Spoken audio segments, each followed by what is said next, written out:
Hello guys, आज का topic है मेरा पर्सनैलिटी, जो कि 5 नंबर में भी आता है, 10 और 15 नंबर में भी आता है। ओके, रिपीट होता रहता है, तो ये रिपीट होता रहता है, तो ऐसे 5, 10, 15 नंबर में आता रहता है। तो चलो देख लेते हैं। सबसे पहले इंट्रोडक्शन, और क्या देखेंगे इंट्रोडक्शन में? Originated from the Latin word persona which means mask. क्या बोल रहा है? ओरिजिनेटेड हुआ है लैटिन वर्ड से, कौन? पर्सोना। और लैटिन वर्ड से ओरिजिनेटेड हुआ है पर्सोना, जिसका मीन्स होता है मास्क। ओके, एन एशियट वर्ड, जो कि एक एशियट वर्ड है, बहुत पुराना वर्ड है, बहुत पहले यूज होता था। Persona was a mask Warne bye actor. Persona का मतलब क्या है कि पहले ज़माने टीवी होते नहीं थे, तो थिएटर में एक्टर जब एक्टिंग करते थे तो वो मुँह पे ना एक मास्क वे पहनते थे, तो उस मास्क को पर्सोना बोलते हैं हम, तो वहाँ से पर्सोना वर्ड लिया गया है, ठीक है ना? डिफरेंट, अगला देख लेते हैं। Different qualities of a person, ठीक है, character that make him her different from other people. क्या बोल रहा है? ये डिफरेंट होती है हर किसी पर्सन की क्या क्वालिटी, उस पर्सन का कैरेक्टर, ठीक है, वो चाहे लड़की हो चाहे लड़का, ठीक है, डिफरेंट होते हैं दूसरे पीपल से, है ना? वो तो है ही, हर किसी की क्वालिटी और कैरेक्टर क्या होते हैं, अलग अलग होते हैं एक दूसरे से। इतना समझ आ गया? अगला तीसरा चलते हैं हम, ठीक है। Personality refer to individual difference in characteristic pattern of thinking, feeling और बिहेवियर। ये क्या बोल रहा है कि पर्सनैलिटी जो है वो रेफर टू द इंडिविजुअल, जो इंडिविजुअल है, जो पर्सन है, वो क्या है? डिफरेंस इन कैरेक्टर, उस इंडिविजुअल के कैरेक्टर में क्या है? बहुत डिफरेंस देखा जाता है ना? डिफरेंट डिफरेंट कैरेक्टर मतलब कि उनके गुण क्या है?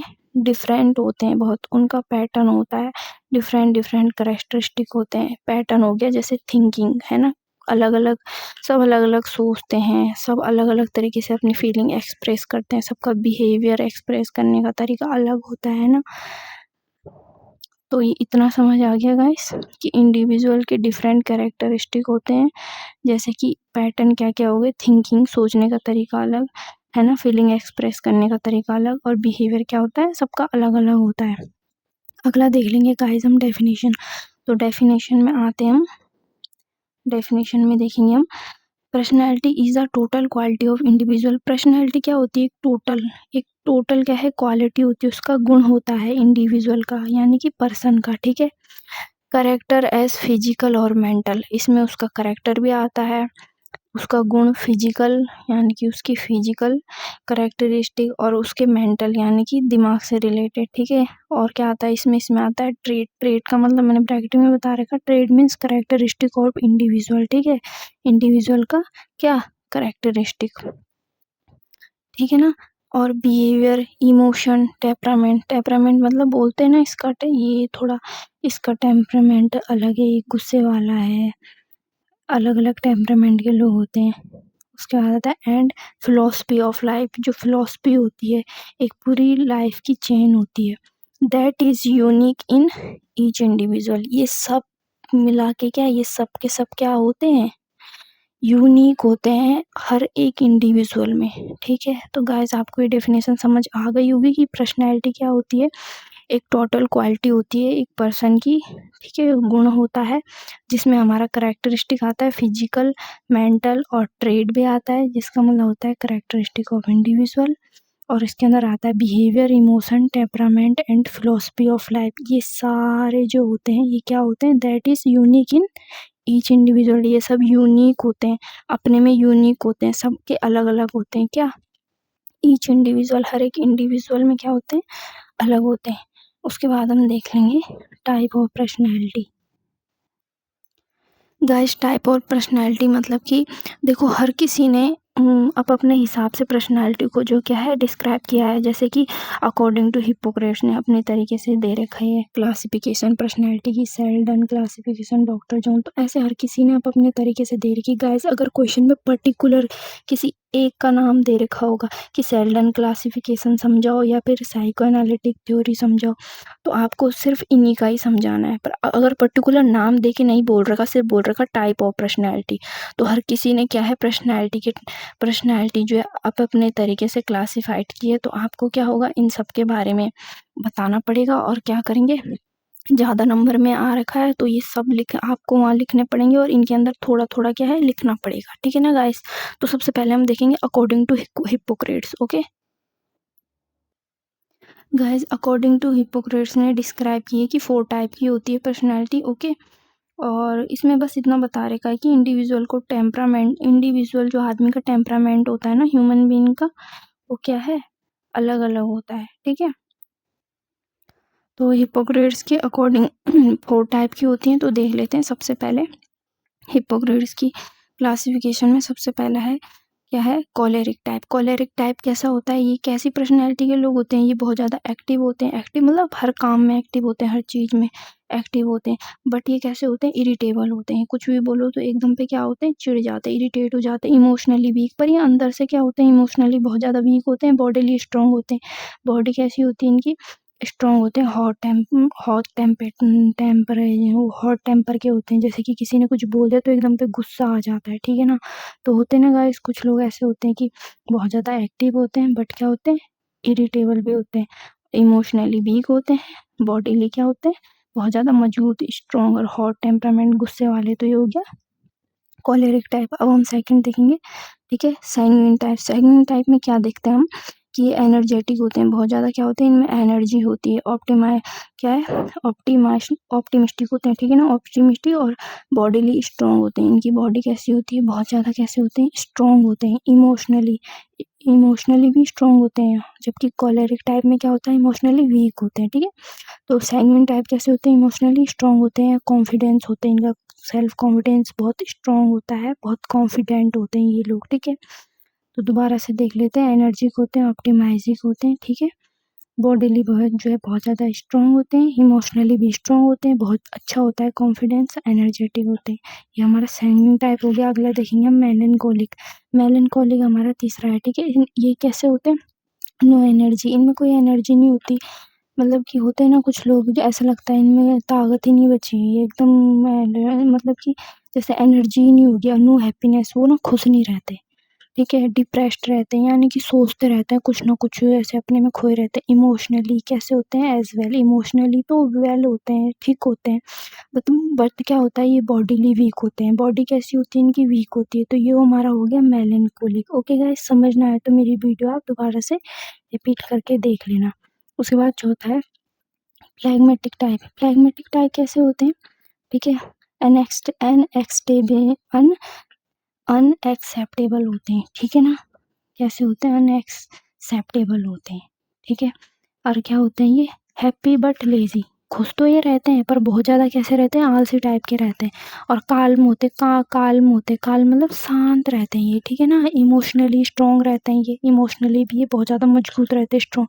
स्लो मूविंग होते हैं ना कुछ लोग, कुछ काम करेंगे तो बहुत टाइम लगाते हैं उस काम को करने में, तो स्लो मूविंग होते हैं, है ना। ये हो गया हमारा फ्लैगमेटिक। तो कौन कौन से पढ़े हमने, 4। पहला पढ़ा हमने कॉलेरिक टाइप, फिर सैंग्विन टाइप, फिर तीसरा मेलनकोलिक, फिर उसके बाद पढ़ा हमने फ्लैगमेटिक टाइप, ठीक है। ओके, ये 4 हो गए। तो गाइस हमने पढ़ा अकॉर्डिंग टू हिप्पोक्रेट्स, ठीक है, 4 पढ़े थे हमने। तो ये हमारा हो गया कंप्लीट। अब हम अगला देखेंगे सेल्डन क्लासिफिकेशन। ओके, सबके अंदर थोड़ा थोड़ा देखेंगे। सेल्डन क्लासिफिकेशन के अंदर देखते हैं हम। सेल्डन क्लासिफिकेशन में देखते हैं हम गाइस क्या होता है, on the basis of physical constitution, ठीक है। Seldon describe their personality type. इन्होंने पर्सनैलिटी टाइप को कैसे डिस्क्राइब किया, फिजिकल कॉन्स्टिट्यूशन में, क्या है, बॉडी के हिसाब से क्या है इन्होंने क्लासिफाइड किया है, ठीक है, पर्सनैलिटी को। तो सबसे पहले देखेंगे एंडोमॉर्फिक। एंडोमॉर्फिक में क्या है, there are fat and soft person. ये कैसे होते हैं, मोटे होते हैं, पर कैसे होते हैं, सॉफ्ट पर्सन होते हैं, ठीक है। हु आर फाउंड ईटिंग, जो कि क्या है, खाना ढूंढते रहते हैं। ईटिंग ऑफ थिंकिंग, और क्या है, खाने के बारे में क्या सोचते भी रहते हैं। कैसे होते हैं, मोटे होते हैं, सॉफ्ट पर्सन होते हैं, पर क्या है, खाने को ढूंढते रहते हैं, है ना, कि हमें खाना मिल जाए। और ईट ऑफ थिंग्स, है ना, और कुछ ना कुछ खाते ही रहते हैं, है ना। They are jolly nature person. ये क्या है, जॉली नेचर के पर्सन होते हैं, एकदम फ्रैंक होते हैं, है ना। मतलब बिहेवियर के कैसे होते हैं, फ्रैंक टाइप के होते हैं, अच्छे बिहेवियर के होते हैं, ठीक है ना। उसके बाद दूसरा है मिसोमॉर्फिक। मिसोमॉर्फिक कैसे होते हैं, this are muscular strong and athlete type body. ये कैसे होते हैं, मस्कुलर और स्ट्रॉन्ग होते हैं बहुत ज़्यादा, है ना, मसल्स वाले होते हैं, स्ट्रॉन्ग होते हैं, heavy and have athlete type body, इनकी एथलीट टाइप बॉडी होती है, जैसे गेम्स खेलते हैं ना, तो गेम्स खेलते हैं ना एथलीट्स बोलते हैं, तो उनकी बॉडी कैसी रहती है, तो ऐसी इनकी बॉडी भी रहती है, ठीक है ना। मस्कुलर और athlete type body, they are aggressive in nature, बहुत ज़्यादा एग्रेसिव रहते हैं, कुछ भी बोलने पे क्या आ जाता है इनको, बहुत ज़्यादा गुस्सा आता है, तो गुस्से वाले नेचर के होते हैं, ठीक है। ये हो गया हमारा मेसोमॉर्फिक, पहला था एंडोमॉर्फिक, फिर मेसोमॉर्फिक। अब तीसरा देखेंगे हम, तीसरा है हमारा एक्टोमॉर्फिक, ठीक है। एक्टोमॉर्फिक में क्या है, अब एक्टोमॉर्फिक में हम देखेंगे this are slim weak in physical constitution, क्या बोल रहे हैं, कैसे होते हैं ये एक्टोमॉर्फिक, ये बहुत ज़्यादा स्लिम होते हैं, स्लिम बोले तो पतले होते हैं, वीक होते हैं, इन फिजिकल कॉन्स्टिट्यूशन में इनका जो फिजिकली बनावट रहती है बहुत ज़्यादा पतले रहते हैं, कमज़ोर होते हैं, ठीक है। They are voice and irritable, बहुत ज़्यादा क्या होते हैं, इरिटेबल होते हैं, ठीक है ना। और कैसे होते हैं, एकदम पे क्या कर देते हैं, इनको गुस्सा आ जाता है, चिढ़ जाते हैं। ओके गाइस, तो इतना आपको समझ आ गया ना एक्टोमॉर्फी में कैसे होते हैं, कमज़ोर होते हैं, वीक होते हैं, इनका फिजिकली जो बनावट रहती है, ठीक है ना। और कैसे रहते हैं, इरिटेबल टाइप रहते हैं। अब हमने अभी पढ़ा सेल्डन क्लासिफिकेशन, ओके। तो सेल्डन क्लासिफिकेशन में हमने 3 पॉइंट देखे थे, ठीक है, एंडोमॉर्फिक, मेसोमॉर्फिक और एक्टोमॉर्फिक, ये 3 तरीके से क्या किए थे, इन्होंने क्लासिफाइड किया था पर्सनैलिटी को। अब हम देखेंगे डॉक्टर जंग क्लासिफिकेशन, ओके ना। डॉक्टर जंग क्लासिफिकेशन देखते हैं। डॉक्टर जंग क्लासिफिकेशन में क्या है, पर्सनैलिटी इन 3 टाइप, ठीक है, on the basis of behavioural disposition, ठीक है। ये क्या बोला, इन्होंने क्या बोला कि जो पर्सनैलिटी रहती है वो 3 टाइप की होती है, ठीक है। और इन्होंने किस तरह से क्लासिफाइड किया है पर्सनैलिटी को, बिहेवियरल टाइप से, ठीक है। इन बिहेवियर के अकॉर्डिंग इन्होंने क्लासिफाइड किया है पर्सनैलिटी को। पहला है हमारा एक्सट्रोवर्ट, जो कि आपने सुना भी होगा कि बोलते हैं ना बहुत लोगों को, ये एक्सट्रोवर्ट है, इंट्रोवर्ट है। तो एक्सट्रोवर्ट में क्या होता है, इन्वॉल्व इन सोशल पार्टिसिपेशन, जो एक्सट्रोवर्ट लोग होते हैं ना, ये सोशल पार्टिसिपेशन, जो सामाजिक जो गतिविधि होती है ना, जैसे कि कोई प्रोग्राम हो गया, कोई भी एक्टिविटी होती है तो उसमें इन्वॉल्व रहते हैं ये, so interest in social activity. और जैसे भी कोई सोशल एक्टिविटी है उसमें क्या करते हैं, ये बहुत ज़्यादा इंटरेस्ट लेते हैं। टैलकेटिव, बहुत ज़्यादा मतलब बात करने वाले होते हैं, ये बहुत ज़्यादा बातें करते हैं। गुड टेस्ट होता है इनका, गुड टेस्ट बोले कलर में, किसी भी चॉइस में अच्छा टेस्ट होता है ना। और क्या है, इंजॉयमेंट सिकनेस, इनमें इंजॉयमेंट सिकनेस होती है, ओके। और क्या है, एक्टिव इन स्पीच, स्पीच में बहुत ज़्यादा एक्टिव होते हैं, इनसे कुछ भी चीज़ जैसे भाषण भूषण कोई भी चीज़ है उसमें क्या रहता है, ये स्पीच में बहुत ज़्यादा एक्टिव रहते हैं, रियलिस्टिक होते हैं, है ना। ऐसे मतलब कि डबल फेस वाले नहीं होते, जो हैं वो हैं रियलिस्टिक होते हैं, ठीक है। और क्या है, प्रैक्टिकल ऑप्टिमाइस्टिक, ठीक है। प्रैक्टिकल क्या होते हैं, ये ऑप्टिमिस्टिक होते हैं, फ्रेंडली, मतलब ये बहुत ज़्यादा क्या रहते हैं, फ्रेंडली बिहेवियर के होते हैं, ठीक है ना, प्रैक्टिकली। बस इतना ही है गाइस, तो आपको एक्सट्रोवर्ट समझ आ गया, तो चलते हैं इंट्रोवर्ट में। इंट्रोवर्ट क्या है, the focus of personality in internal, ये क्या है, अपने इनमें क्या होता है, ये ना अपने आप में फोकस करते हैं, ये लोग ना सिर्फ अपने आप में फोकस करते हैं, मतलब कि दूसरे लोगों से मतलब उतना इन्वॉल्व नहीं रखते ये, ठीक है ना। सिर्फ अपने से क्या करते हैं, मतलब रखते हैं, मतलब एक्सट्रोवर्ट का एकदम अपोजिट है ये। दे आर स्टिमुले, ये क्या है, stimulus, Sai means avoid stimulation, इनको हँसाओ, जैसे कि इनको कुछ बातें करो, इनसे कुछ हँसाओ, कुछ पूछो, तो कैसे होते हैं, शाय होते हैं बहुत ज़्यादा, और क्या करते हैं, हर चीज़ को अवॉइड करते रहते हैं। होते हैं ना कि नहीं लोगों को मतलब कि बाहर सोशल एक्टिविटी में ज़्यादा इंटरेस्ट नहीं होता, अपने आप में मतलब खुश रहते हैं, अकेला खुश रहते हैं, उनको मतलब ज़्यादा लोग नहीं चाहिए, वो अकेले में क्या है कि एंजॉय करते हैं। दे आर सेल्फ सेंटर, ये सेल्फ सेंटर्ड होते हैं, मतलब ये अकेले में ही क्या है, अपने आप में ही क्या रहते हैं, अपने आप में ही कोई भी एक्टिविटी है खोए रहते हैं, अपने आप में ही रहते, सेल्फ कंटेंट, कोई भी चीज़ करेंगे तो मतलब अपने आप में ही करेंगे, जैसे पेंटिंग हो गया, रीडिंग हो गया, ज़्यादातर अकेला रहना। लेस सोशल थिंकर, ज़्यादा मतलब सोशल थिंकर नहीं होते, ज़्यादा मतलब बाहर के बारे में नहीं सोचते, बाहर सोसाइटी ज़्यादा ये सोचते नहीं है, सेंसिटिव टाइप के होते हैं ये लोग, ठीक है। एंड वॉइस होते हैं, बहुत ज़्यादा कैसे होते हैं, ये सेंसिटिव होते हैं, ठीक है गाइस। तो इंट्रोवर्ट आपको समझ आ ही गया होगा, है ना। जो ज़्यादा क्या साय होते हैं, बात नहीं करते, अपने में अकेले रहते हैं, ये इनको ज़्यादा लोगों की ज़रूरत नहीं होती है ना, अपने में ही खुश रहते हैं। उसके बाद देखेंगे एम्बीवर्ट। अब एम्बीवर्ट में क्या होता है गाइस, जो हमने पढ़ा था ना एक्सट्रोवर्ट और इंट्रोवर्ट, वो दोनों क्या है एम्बीवर्ट में ना देखने को मिलता है, ठीक है ना। तो क्या होता है इसमें, इट इज़ अ क्या है mixture of both, he mixture होता है बोथ का, दोनों का, एक्सट्रोवर्ट का भी और इंट्रोवर्ट का भी, depending upon the requirement of time and situation they behave either an introvert and extrovert. ये क्या बोल रहा है कि depending upon the requirement of time and situation, ये ना जिस तरीके से इनकी रिक्वायरमेंट होगी ना, इनकी ज़रूरत होगी ना, उस अकॉर्डिंग, ये टाइम के अकॉर्डिंग, उस सिचुएशन में ना अपने उस सिचुएशन के अकॉर्डिंग ये बिहेव करेंगे, ठीक है ना। तो इनमें क्या है, बोथ दोनों चीज़ें देखी जाती हैं, इंट्रोवर्ट भी और एक्सट्रोवर्ट भी, दोनों टाइप के देखे जाते हैं, ठीक है। सिचुएशन के अकॉर्डिंग क्या करते हैं, ये अपनी ज़रूरत के अकॉर्डिंग ये बिहेव करते हैं, ठीक है। तो इसमें एक्सट्रोवर्ट इंट्रोवर्ट दोनों क्या है देखे जाते हैं एम्बीवर्ट में। तो ये हमने पढ़ा डॉक्टर जंग क्लासिफिकेशन। तो गाइस हमारा जो डॉक्टर जंग क्लासिफिकेशन भी हो चुका है, इसमें हम लगा देते हैं टिक। ओके, अब देखेंगे हम psycho analytic theory. Psycho analytic theory क्या होती है guys, given by Freud, so also called Freud theory. क्या है ना, ये सिगमंड फ्रूड ने दी थी, ठीक है ना, ये 1 नंबर में भी आता है, इसीलिए इसको ना इसी के नाम पे फ्रूड थ्योरी नाम दिया गया है, ठीक है। और क्या होता है, कंटेन 3 एस्पेक्ट, इसमें क्या होते हैं, ये 3 एस्पेक्ट से मिलकर बना होता है, जो कि क्या करते हैं, थ्रू इंटर रिलेटेड, जो कि आपस में क्या है एक दूसरे से इंटर रिलेट करते हैं, ठीक है ना, बट ऑफ्टन कॉन्फ्लिक्टिंग। पर ये 3 एस्पेक्ट जो होते हैं, इनमें क्या होता है, कॉन्फ्लिक्टिंग होती है, ठीक है, इनमें कॉन्फ्लिक्ट रहता है। वो क्या क्या है, वो 3 aspect are id ego super ego. ये पहला इड, फिर ईगो, फिर सुपर ईगो, ठीक है। ये तीनों क्या करते हैं, एक दूसरे से इंटर रिलेट करते हैं, पर आपस में क्या है, बट ऑफ्टन कॉन्फ्लिक्टेड, आपस में क्या है कॉन्फ्लिक्टेड भी रहते हैं, ठीक है ना। तो एस्पेक्ट है हमारे ईड ईगो सुपर ईगो, तो देख लेते हैं ईड क्या होता है। पहला है हमारा ईड। ईड ना गाइस, इसमें एक पॉइंट आप ऐड कर सकते हो, बाय बर्थ।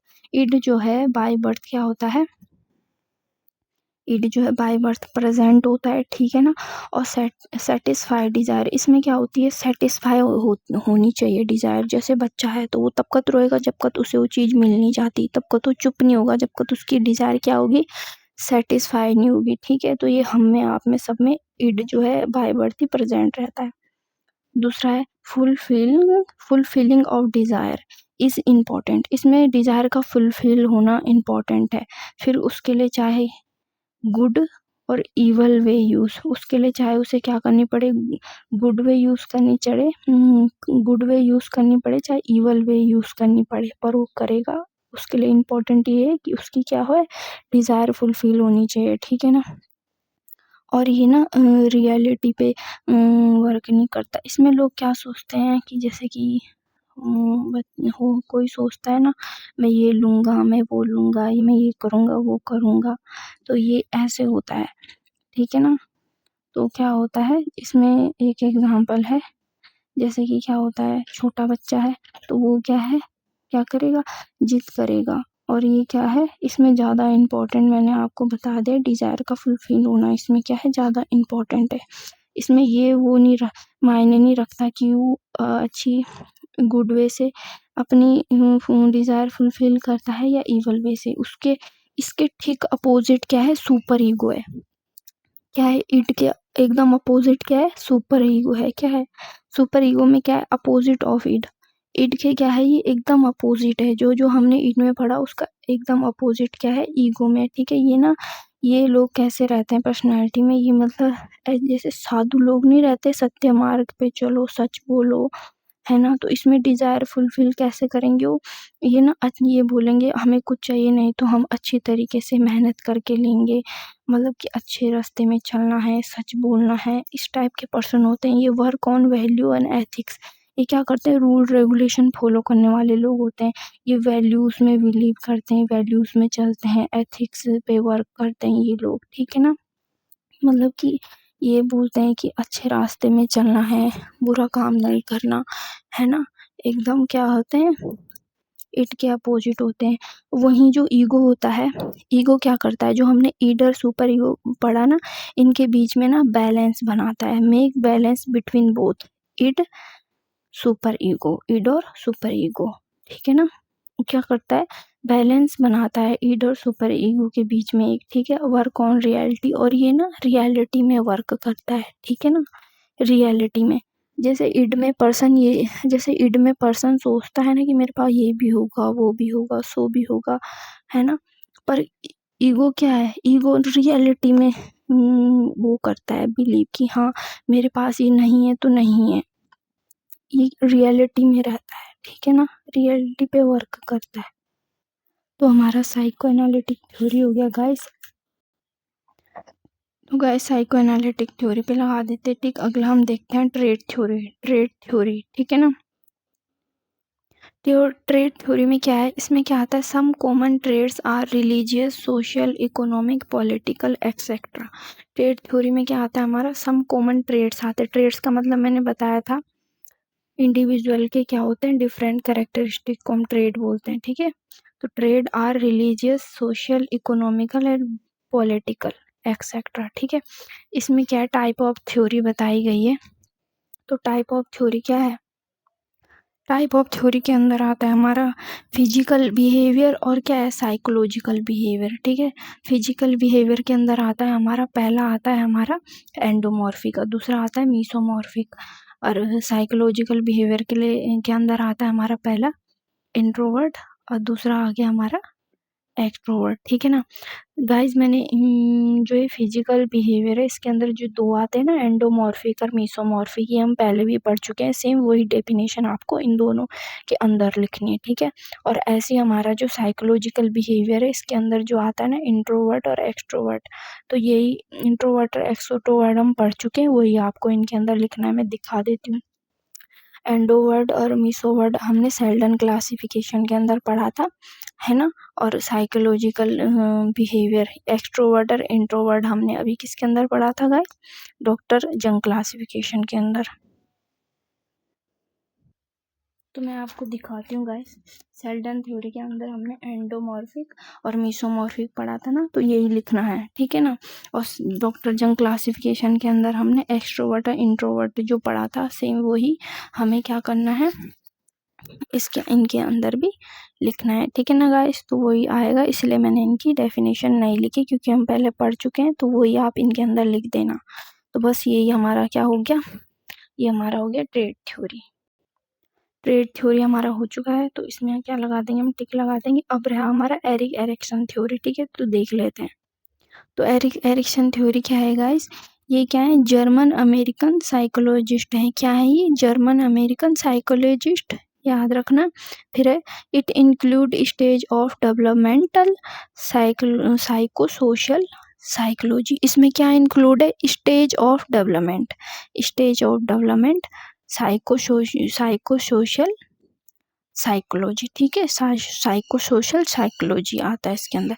फिर हम देखेंगे Erik Erikson give bye phase of identity crisis. Erik Erikson ने क्या दिया, फेज दिए, किसके, आइडेंटिटी क्राइसिस के, फेज ऑफ आइडेंटिटी क्राइसिस, ठीक है ना।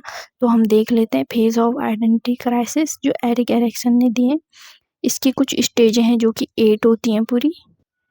तो गाइस हम एक एक करके स्टेज देखेंगे, ठीक है ना। ये ना आपको याद करना पड़ेगा, ठीक है ना। तो सबसे पहले देखेंगे हम स्टेज 1 में क्या होता है, basic trust versus mistrust. Basic trust है तो इसका अपोजिट आएगा मिसट्रस्ट, ठीक है ना।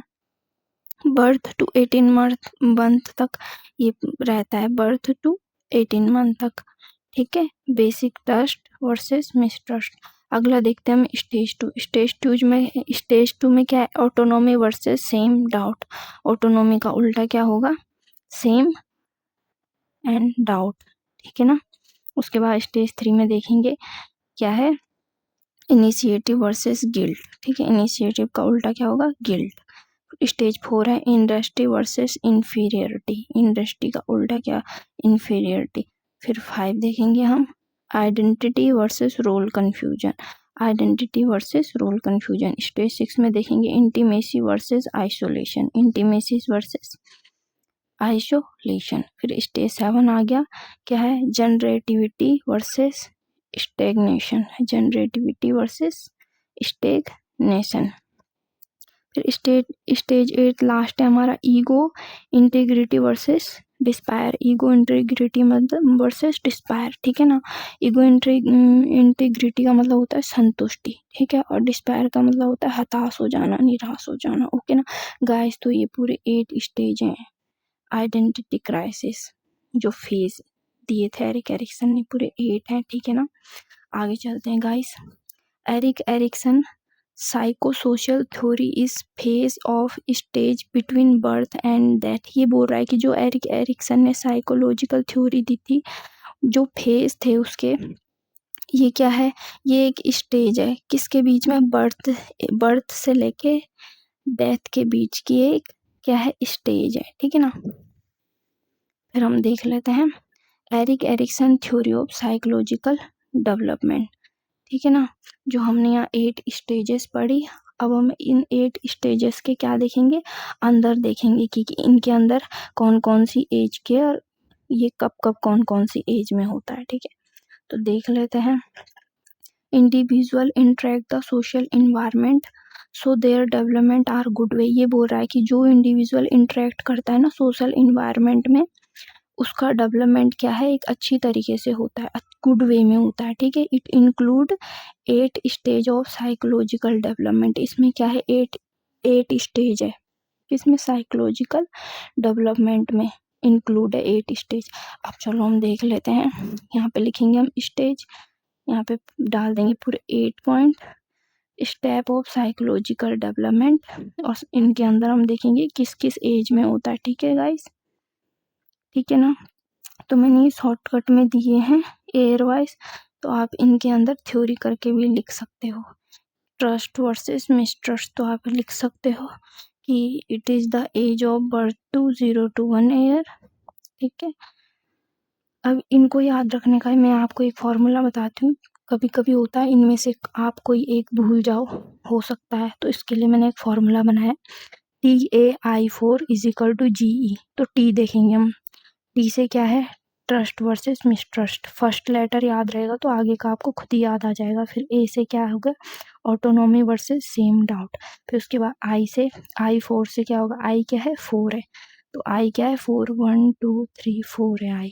तो पहला आई है initiative versus guilt, industry versus inferiority, identity versus role confusion, intimacy versus isolation. तो ये हमारे 4 आई हुए, ठीक है ना।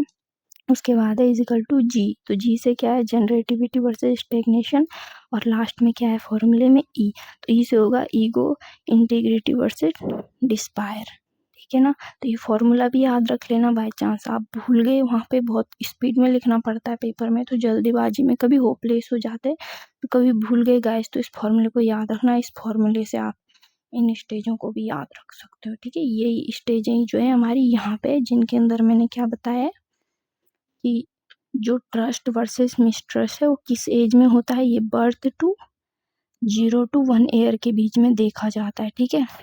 फिर उसके बाद है ऑटोनॉमी वर्सेस सेम डाउट, ये कब देखा जाता है, ये 1 to 3 ईयर के बीच में, जो 1 से लेके 3 ईयर के बीच की जो स्टेज होती है उसमें हमारा ये देखा जाता है। फिर है इनिशिएटिव वर्सेस गिल्ट, ये जो है 3 से लेके 6 ईयर के बच्चों में देखा जाता है, और ये 3 से 6 ईयर की बीच की जो गैप की जो एज होती है, इन सब में ये देखा जाता है, ठीक है, इनिशिएटिव वर्सेस गिल्ट। उसके बाद है इंडस्ट्री वर्सेस इन्फीरियरिटी, ये क्या है, 6 to 12 ईयर की एज में देखा जाता है, ठीक है ना, 6 से लेकर 12 ईयर के बीच में ये पूरा देखा जाता है। और फिर आता है क्या है, आइडेंटिटी वर्सेस रोल कन्फ्यूजन, ये जो है क्या है, एडोलसेंट में देखा जाता है। अब एडोलसेंट कौन होते हैं, 12 से 20 ईयर के बीच की जो एज होती है ना, एज गेप, उसमें ये देखा जाता है। उसके बाद है इंटीमेसी वर्सेस आइसोलेशन, ये अर्ली अडल्टहुड में पाया जाता है और देखा जाता है, ठीक है।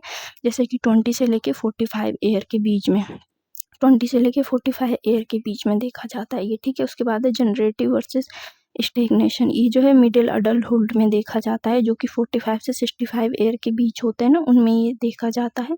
फिर है ईगो इंटीग्रिटी वर्सेस डिस्पायर, ये जो है लेट अडल्टहुड में देखा जाता है, ये होता है हमारा 60 to 65 टू डेथ स्टेज, क्या है 65 से लेके जब तक की डेथ स्टेज नहीं आ जाती ना, तब तक उस तब तक ये क्या है, उस बीच में ये देखा जाता है किसमें, लेट अडल्टहुड में, ईगो, इंट्रिग्रिटी वर्सेस डिस्पायर।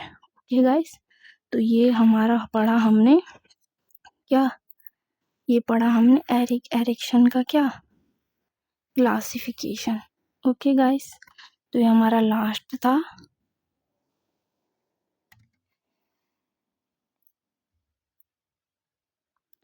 तो एरिक एरिक्सन थ्योरी हो गई, इसमें भी लगा लेंगे टिप गाइस। तो मैंने सबके अंदर थोड़ा थोड़ा बता दिया, अगर आप जितना भी मैंने समझाया उतना अगर आपको समझ आ गया होगा, आप एग्ज़ाम में लिख लोगे तो आपको नंबर मिल जाएंगे। बाकी मैंने सिर्फ इम्पोर्टेंट लिखा है, फालतू की थ्योरी मैंने कुछ नहीं लिखी हुई है। बाकी गाइस, अगर आप एग्ज़ाम में ये सब लिख दोगे तो एग्ज़ामिनर को पता चल जाएगा कि हाँ, आप सबको इन सब की क्लासिफिकेशन, इन सब के बारे में पता है, और इनके अंदर थोड़ा थोड़ा लिख देना, ठीक है ना गाइस। बाकी जो एग्ज़ाम में क्वेश्चन रिपीट होते हैं मैं वही लाती हूँ। आपको अगर मेरा टॉपिक अच्छा लगा हो तो फटाफट से लाइक और सब्सक्राइब कर देना। थैंक यू गाइस आज के लिए।